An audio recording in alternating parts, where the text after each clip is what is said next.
আন্তর্জাতিক অপরাধ ট্রাইব্যুনালের বিচার প্রক্রিয়া নিয়ে হিউম্যান রাইটস ওয়াচের পর্যবেক্ষণ আমলে নিয়ে খতিয়ে দেখা হবে বলে জানিয়েছেন আইনমন্ত্রী মোহাম্মদ আসাদুজ্জামান। সকালে সচিবালয়ে দুটি উন্নয়ন সংস্থার সাথে আইনগত সহায়তা প্রদান বিষয়ক সমঝোতা স্মারক স্বাক্ষর অনুষ্ঠানে একথা জানান তিনি। শেখ হাসিনার দেশে ফিরে আত্মসমর্পণ প্রসঙ্গে আইনমন্ত্রী বলেন, সাবেক প্রধানমন্ত্রীর গ্রেফতার এবং বিচারের ক্ষেত্রেও আইনের ব্যত্যয় ঘটার সুযোগ নেই। হাসিনা সরকারের পতনের পর জুলাই গণহত্যার বিচারে শুরু হয় পুনর্গঠিত আন্তর্জাতিক অপরাধ ট্রাইব্যুনালের কার্যক্রম। এর মধ্যে এই ট্রাইব্যুনালে 6টি মামলায় সাজা দেয়া হয়েছে 62 জনকে, যার মধ্যে সাবেক প্রধানমন্ত্রী শেখ হাসিনা সহ 16 জনকে মৃত্যুদণ্ডের রায় দেয় ট্রাইব্যুনাল।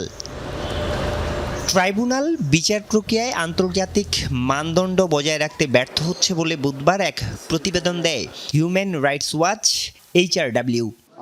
সকালে সচিবালয়ে ওই প্রতিবেদন নিয়ে কথা বলেন আইনমন্ত্রী। বলেন, অভিযোগের বিষয়টি এড়িয়ে যাবার সুযোগ নেই। হিউম্যান রাইটস ওয়াচ মানে ওনাদের জায়গা থেকে ওনারা যদি একটা অবজারভেশন দেন, আমাদের দায়িত্ব হলো সেই অবজারভেশনটাকে কগনাইজেন্সে নিয়ে বিষয়টা খতিয়ে দেখা।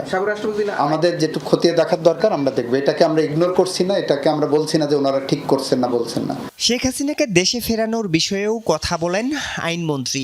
বলেন, ফাঁসির দণ্ডপ্রাপ্ত আসামি হওয়ায় দেশের চৌহদ্দিতে ঢুকলেই গ্রেফতার করা হবে শেখ হাসিনাকে। একজন ফাঁসির আসামি হলেও সে যদি বাংলাদেশের নাগরিক হয়, বাংলাদেশে আইনের প্রতি শ্রদ্ধা দেখে বাংলাদেশে এসে সারেন্ডার করতে চায়, সেখানে হয়তো তার সারেন্ডারের আগেই অ্যারেস্ট হবে, কিন্তু তার সেই তো অধিকার তো আছে। আসলে আসবে, আইন তার নিজস্ব গতিতে চলবে, সেখানে তো আমাদের আইনের ব্যত্যয় করে আমরা কিছু করব না।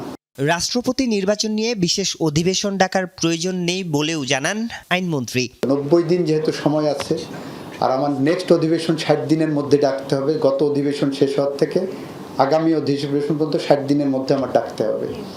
সুতরাং এই দুইটা টাইম যেহেতু ম্যাচ করছে, আমি সে কারণে বলছি বিশেষ অধিবেশনের আপাতত প্রয়োজনীয়তা দেখছি না।